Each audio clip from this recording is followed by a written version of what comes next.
India तो पाकिस्तान से 50 साल आगे चला गया था। वहां तो मोदी ने दूध की नहरें बहा दी थी। कहा तो यह जा रहा था कि मोदी इंडिया पर मजीद 20 साल हुक्मरानी करेगा। अब क्या हो गया? अगर वहां मोदी सब कुछ दे रहा था तो फिर इंडिया की पूरी जेनजी मोदी के खिलाफ क्यों निकल आई? आखिर सीन क्या है? चलिए आज के इस व्लॉग में समझते हैं। मगर उससे पहले आपको ये वाजे कर दूं कि आप इस वक्त देख रहे हैं थिंक टुडे। ये थिंक का मेन चैनल नहीं है, लेकिन हाँ, थिंक की 1 मिलियन कम्युनिटी का एक चैनल जरूर है। थिंक जो कि पाकिस्तान का fastest growing digital media platform बन गया है, अब तेजी से सफर तय कर रहा है 2 मिलियन कम्युनिटी बिल्डिंग का। वो कैसे होगा वो किसी और दिन मैं आपको बताऊंगा। अभी चलते हैं आज की कहानी में, जो कि बड़ी इंटरेस्टिंग है, क्योंकि कहानी है जेनजी की, जिन्हें तहलका मचाना आता है, आवाज उठानी आती है, जिन्हें एक्सपोज करना आता है, सवाल करना आता है, जिन्हें हर सवाल का जवाब चाहिए होता है, जो तस्वीर का दूसरा रुख भी देखना जानते हैं। ये पुलिस से डरते जरूर हैं, लेकिन लाठी खाने से बचने का हुनर भी जानते हैं। जब पुलिस इनके सामने आती है तो ये कौमी तराना पढ़ने लगते हैं।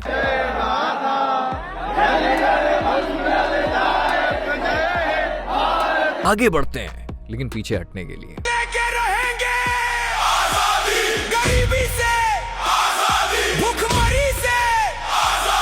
ये वो हैं जो जब कुछ करने की ठान लेते हैं तो फिर उन्हें कोई ताकत पीछे नहीं हटा सकती।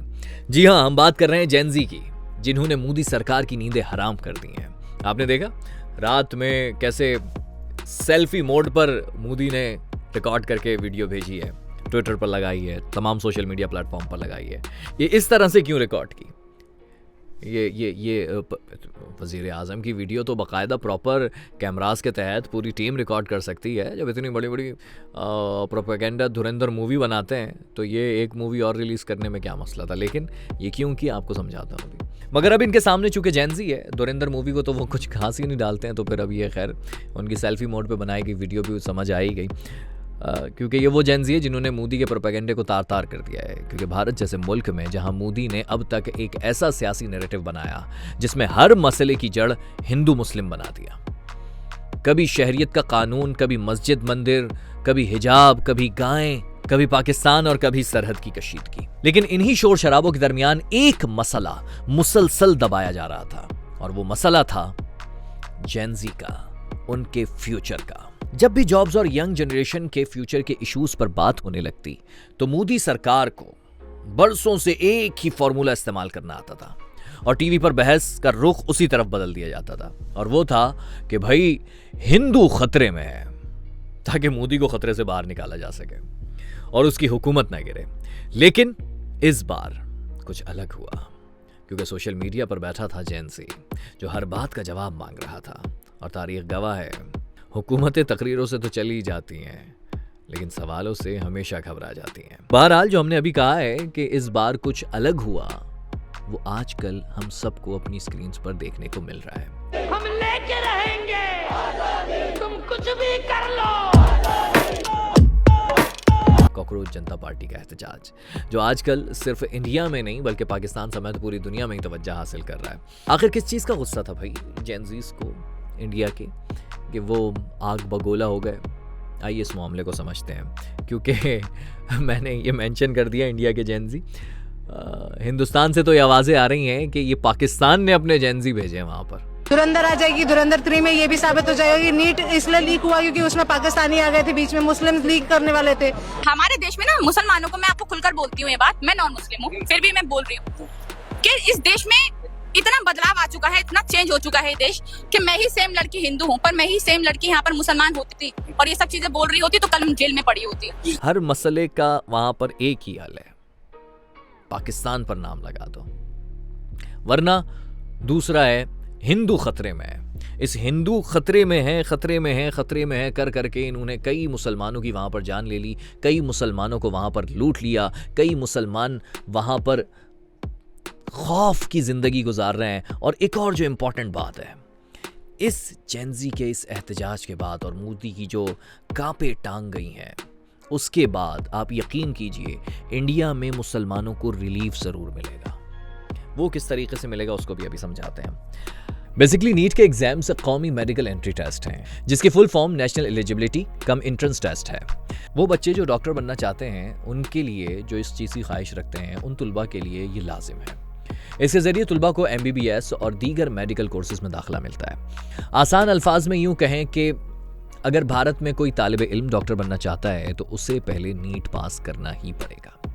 हर साल तकरीबन 20 लाख से ज़ायद तुलबा ये पेपर्स देते हैं, लेकिन सरकारी मेडिकल कॉलेजों में सीट्स बहुत कम होती हैं। इसीलिए ये भारत के सबसे मुश्किल एग्जाम्स में शामिल किया जाता है। यकीनन आपके जहन में ये सवाल आ रहा होगा कि आखिर नीट एग्जाम्स से ऐसा क्या हुआ कि जिसने इतनी बड़ी कियोस क्रिएट कर दी। ज़रा सोचें, एक तालिब इल्म 2-2, 3-3 साल तक सिर्फ एक पेपर की तैयारी करता है। घर वाले लाखों रुपए जमा करके उसको कोचिंग पढ़वाते हैं, उसकी सारी पढ़ाई का खर्चा उठाते हैं। दिन रात मेहनत के बाद जब पेपर्स होते हैं तो पता चलता है कि पेपर पहले से ही लीक हो चुका है। तो आपको कैसा लगेगा? यही हुआ इंडियन स्टूडेंट्स के साथ, जब उन्होंने मेहनत से पेपर्स दिए और फिर उन्हें मालूम हुआ कि पेपर्स तो पहले से ही लीक हो चुके थे। बस उनका सब्र जवाब दे गया। कहते हैं कि जब नौजवान सड़कों पर आ जाए तो इनकलाब आ ही जाता है। ये जुलाई 2026 के मिड की बात है, जब पहले सिर्फ चंद स्टूडेंट्स एहतजाज करने रोड पर आए।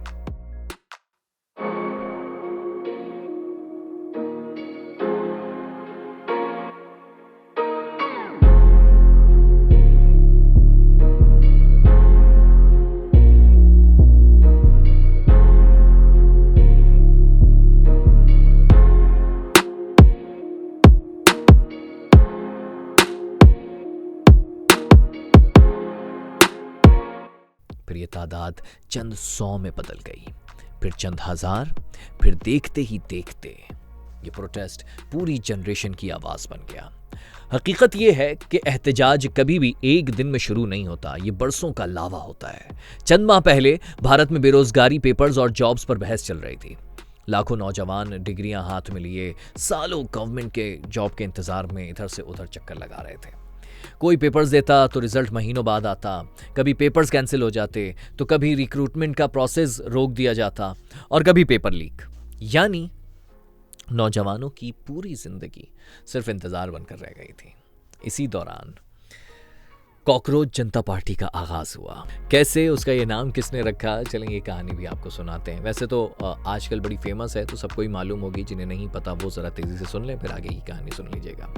कुछ महीनों पहले इंडियन सुप्रीम कोर्ट के चीफ जस्टिस सूर्यकांत ने अदालत में समाअत के दौरान नौजवानों को कॉकरोच से तशबीह देते हुए ये कहा था कि ये वो लोग हैं जिन्हें ना ही रोजगार मिलता है और ना ये रोजगार चाहते हैं। बस यही इस तहरीक का आगाज हुआ। चीफ जस्टिस ने यह भी कहा था कि जब इन्हें कुछ भी नहीं मिलता तो ये सोशल मीडिया पर बैठकर लोगों को गालियां देते हैं और ये जो बेरोजगार नौजवान हैं ये कॉकरोच की तरह हैं। बस फिर क्या, नौजवानों ने कॉकरोच को अपना सिंबल बना लिया और फिर करोड़ों नौजवान इससे जुड़ गए।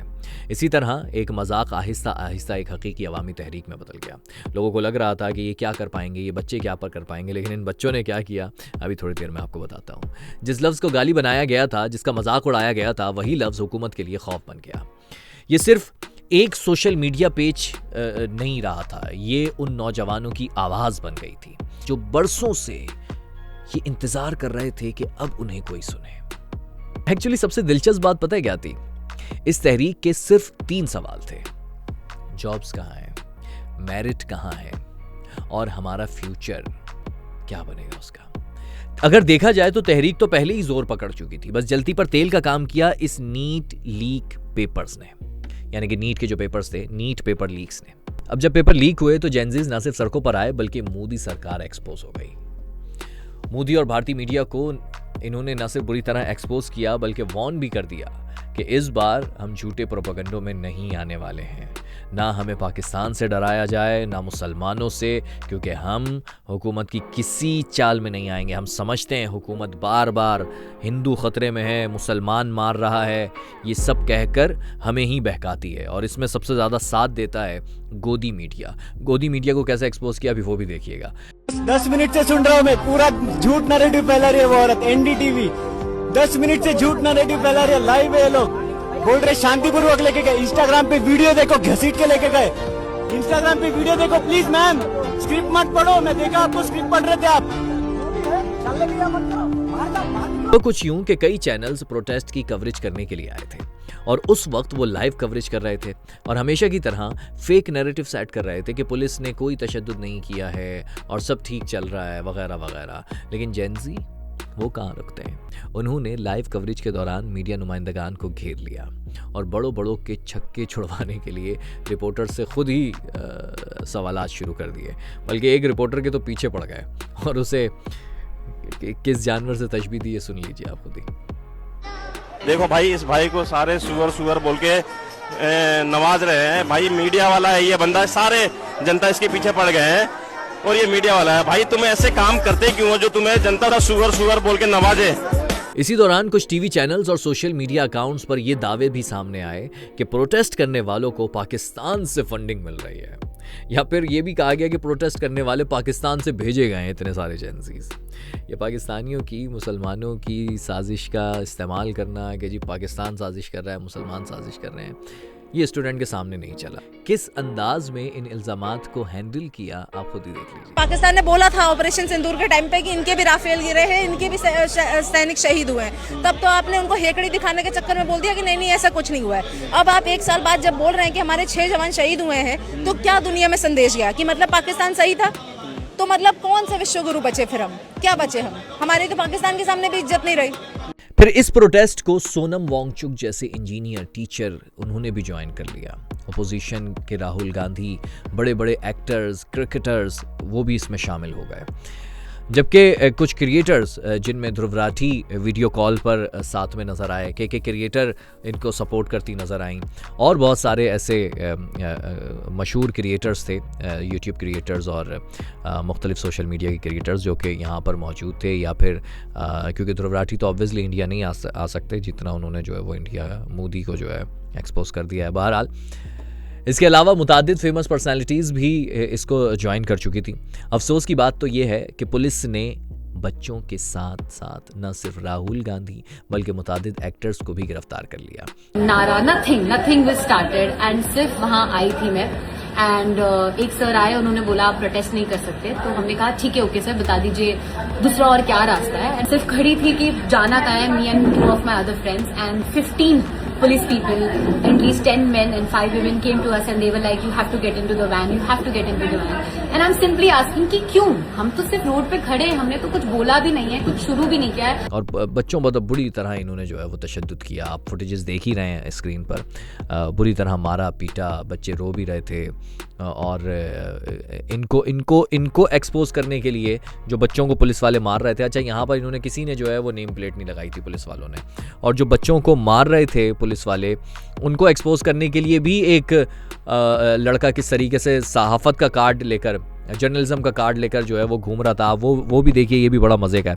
वो जहाँ पर मारने के लिए आते वो अपना कार्ड दिखा देता, मैं तो सहाफ़ी हूँ, और फिर उसके बाद जो है वो फिर उन्हीं से सवाल करता, वो कहता भाई मारो ना, मेरे पास तो कार्ड है, मैं तो सहाफ़ी हूँ। इन लोगों की नौटंकी सुबह से देख रहा हूँ मैं, लोगों को मार पीट रहे हैं, ये देखो भी डंडा लेके आए हैं, पर जिसके हाथ में प्रेस कार्ड होता है ना, ये प्रेस कार्ड की इतनी तो वैल्यू होती है कि इनके बस की नहीं होता डंडा मारना, और मारेंगे तो खा लेंगे। कितना कंट्रोल्ड मीडिया है वहाँ पर कि इंडिया में, जहाँ पर बच्चा ये समझता है कि अगर उसके पास किसी टीवी चैनल का या फिर सहाफ़त का कार्ड होगा तो उसे पुलिस वाले कुछ नहीं कहेंगे। क्यों कुछ नहीं कहेंगे? क्योंकि वो जानेंगे कि हाँ भाई ये गोदी मीडिया का होगा, ये तो समझ लें एक तरह से सरकारी नुमाइंदे हैं वहाँ पर जो सहाफ़ी हैं वहाँ पर। अच्छा जी, पुलिस वैन जो है वो भर कर लेकर जा रही थी उन लोगों को, बच्चों को बेचारों को पकड़ कर, और बच्चे, अच्छा वहाँ ये पुलिस वैन की भी एक बड़ी मज़े की वीडियो है, वो भी आपको दिखाता हूँ। पुलिस वैन में बच्चे बैठे हुए हैं और वो एक साहब पुलिस वाले उनसे शिकायत कर रहे हैं कि आप जो है वो आप पर मैं आपको जो है वो ड्रग्स के केस में बंद करवा दूँगा। और वो बच्चे कह रहे हैं, बच्चे ड्रामे कर रहे हैं उसके सामने कि हाँ मैं नहीं करवाइएगा, और वो छुप के उन्होंने वीडियो बना के उसको वायरल कर दिया। अब इस बात को समझिए, ये जो इंडिया में सारी इस वक्त सूरत हाल चल रही है, ये बेसिकली नैरेटिव की जंग है। मोदी हुकूमत शायद अब भी यही समझ रही थी कि चंद दिन में सब कुछ ख़त्म हो जाएगा, सब सेट हो जाएगा, लेकिन हुआ उसके बिल्कुल बरक्स, बिल्कुल उलट। हर गुजरते दिन के साथ नौजवानों की तादाद बढ़ती जा रही थी। एहतजाज का सिलसिला दिल्ली से दीगर शहरों तक फैल चुका था, और जब हुकूमत के पास सवालों के जवाब नहीं थे, सवालात बढ़ते जा रहे थे, तो हुकूमत ने सवाल पूछने वालों को कम करना शुरू कर दिया। अच्छा, सूरत हाल तो इंडिया में इतनी ख़तरनाक हो गई थी कि वहाँ पर कई इलाकों में मोबाइल इंटरनेट भी जो है वो महदूद कर दिया गया, ताकि प्रोटेस्ट जो कर रहे हैं लोग, उसकी जो तस्वीर और वीडियोज़ बनाकर सोशल मीडिया पर डाल रहे हैं, वो जो है वो फैली ना जा सकें। लेकिन वही वाली बात बात है कि बूमर्स हुकूमत कर रहे हैं और उन्हें अंदाज़ा नहीं है कि ये सोशल मीडिया और इंटरनेट जेनजी किस तरीके से उसको जो है वो हैंडल कर सकती है। लेकिन एक चीज़ वो भूल गए थे, रास्ते बंद किए जा सकते हैं, इरादे नहीं। खैर पुलिस तैनात तो थी, लेकिन आपको मालूम है कि वो एहतजाज ख़त्म करवाने के लिए क्या हरबे इस्तेमाल किए जाते हैं। यही कि कंटेनर्स लगा दिए जाते हैं, बैरियर्स लगा दिए जाते हैं। इन्होंने तो हत्ता कि ये भी किया कि जो बैरियर्स लगाए थे उसमें करंट छोड़ दिया था, कई नौजवानों को करंट भी लगाए। खैर हुआ तो बहुत कुछ है, डंडे मारे गए नौजवानों पर, ख़वातीन पर, बच्चों पर, और बहुत ही बुरा हाल किया गया, आंसू गैस शेल फेंके गए। लेकिन इसमें जो इंटरेस्टिंग चीज़ थी वो ये थी, इनको ये पता है जेनजीज़ को कि अटेंशन कैसे लेनी है, ये अटेंशन सीकर हैं, इनको पता है कि अटेंशन कैसे कैप्चर करनी है। इन्होंने जो है जब वाटर कैनन से इन पर पानी बरसाया जा रहा था तो बजाय के भागने के और पीछे हटने के उसको एंजॉय कर रहे थे। इनको मतलब बरसात वाली फील आ रही थी। उसके अलावा भी जब ये कई वीडियोस हमने देखी कि वो टिकटॉक वीडियो बना रहे हैं, गाने गा रहे हैं और मुख्तलिफ़ तरीक़ों से जो है वो पुलिस वालों के दिल लुभा रहे हैं। कोई टॉफ़ियाँ बांट रहा है, कोई मुख्तलिफ, मतलब एक अजीब तरीक़े का, अजीब नमूने का ये एहतजाज जो है वो देखने को मिला था। लेकिन दाद देनी चाहिए इनकी हिम्मत को, इन नौजवानों की जिन्होंने हार नहीं मानी। आप देखें ना यार, फुटेज देखें आप कि कैसे वो एक लड़की भी जो है वो दरमियान में बैठ गई है और वो डंडे मार रहे हैं, पीछे नहीं हट रहे, वो डंडे पड़ रहे हैं और पीछे नहीं हट रहे ये नौजवान। ये है इंडिया का जेनजी। और इस इंडिया ने आज मेरा ख्याल है अपने जेनजी की तस्वीर पहली बार देखी है इंडियन गवर्नमेंट ने, क्योंकि आज तक तो वहाँ पर यही देखते आए ना, शिवसेना, औरतों का रेप, चलती बस में सब बैठे हुए मौजूद, कोई रोकने वाला नहीं है और एक औरत को जो है वो रेप कर दिया जाता है।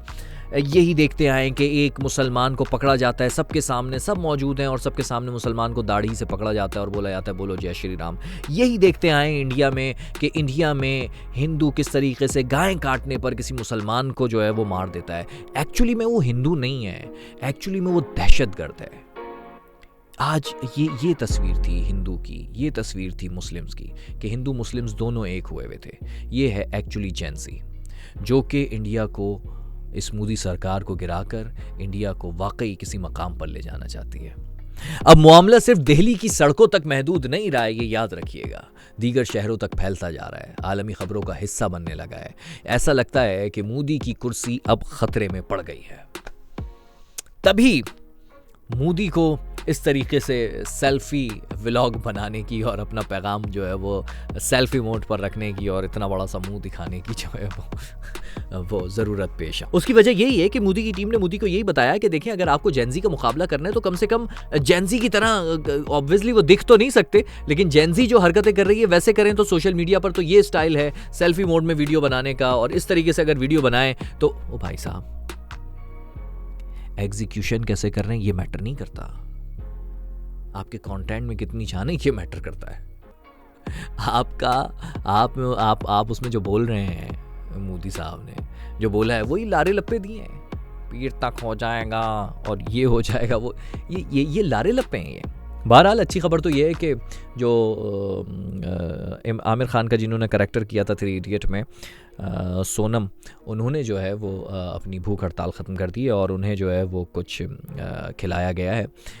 ये इसलिए कह रहा हूँ मैं अच्छी खबर, इसलिए क्योंकि देखें, अगर ये एहतजाज तो जारी है, अगर एहतजाज इसी तरीके से चलता रहता और भूख हड़ताल भी साथ में चलती रहती, और अगर इस दौरान सोनम की डेथ हो जाती तो फिर कहानी घूम जाती। फिर कहानी ये हो जाती कि ये बड़े ही इमेच्योर बच्चे हैं, इनको अंदाज़ा ही नहीं हुआ एक इंसान भूख से तड़प रहा था और इन्होंने अपने पेपर्स की खातिर एक इंसान की जान ले ली, वो इंसान जो कि उनका असासा है। तो ये कहानी घूम जाती है। और पॉलिटिशियंस हैं, ये बड़े बड़े खापड़ पॉलिटिशियंस हैं, बड़ी आसानी से इनको अपनी उस पॉलिटिक्स में ले लेते। लेकिन ये बड़ा अच्छा किया जेनजी ने कि उनकी भूख हड़ताल ख़त्म करवा दी। वो मान गए भूख हड़ताल ख़त्म करने पर और उन्होंने जो है वो कुछ खा पी लिया। ये एक अच्छा मूव है। बहरहाल, जब नरेंद्र मोदी 2014 में इख्तिदार में आया था तो उन्होंने एक ऐसा ख्वाब दिखाया था लोगों को कि जिसे सुनकर करोड़ों भारतीयों ने उन पर यकीन कर लिया था, और वो ये था कि भारत बनेगा दुनिया की सबसे तेज़ रफ्तार मईशत, करोड़ों जॉब्स पैदा होंगी, दुनिया भर में भारत को नई सुपर पावर के तौर पर देखा जाएगा। लेकिन फिर वक्त गुजरता गया और नौजवानों ने महसूस करना शुरू किया कि गवर्नमेंट जॉब्स तो सिफारिश पर चलती हैं। कभी पेपर कैंसिल हो जाता है, कभी पेपर लीक हो जाता है, कभी रिजल्ट डिले हो जाता है, कभी रिक्रूटमेंट के मसाइल आ जाते हैं, कभी जॉब्स नहीं मिलती। बस फिर जेनजी की बस हो गई और जेनजी ने अपने हक के लिए आवाज़ बुलंद करना शुरू कर दी। यह एहतजाज शुरू हुआ। यही वजह है कि कई सीनियर भारतीय जर्नलिस्ट ने इस प्रोटेस्ट को सिर्फ तालीमी तहरीक नहीं बल्कि एक सियासी मोड़ करार दिया है। ये मैं जर्नलिस्ट की बात कर रहा हूँ जो कि कम है इंडिया। उनका कहना था कि अगर नौजवानों की मायूसी इसी तरीके से बढ़ती गई तो मुस्तकबिल में हुकूमत के लिए एक चैलेंज बन जाएगा।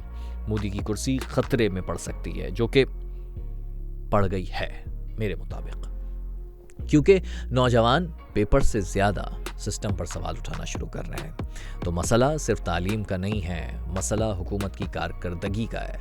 मिसाल के तौर पर एशिया के ही कुछ ममालिक को अगर देख लें तो पिछले चंद बरसों में जनूबी एशिया में एक चीज़ बार बार देखी गई।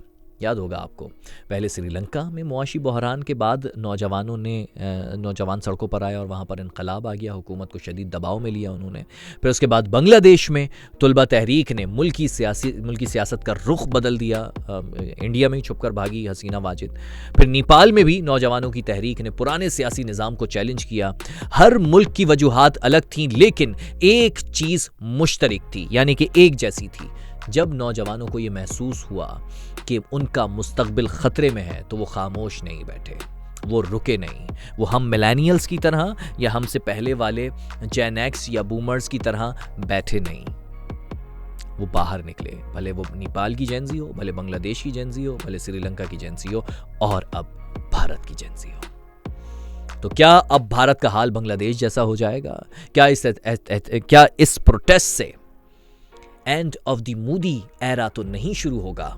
क्योंकि जेनजी का एक ही मुतालिबा है कि उन्हें इस्तीफा चाहिए।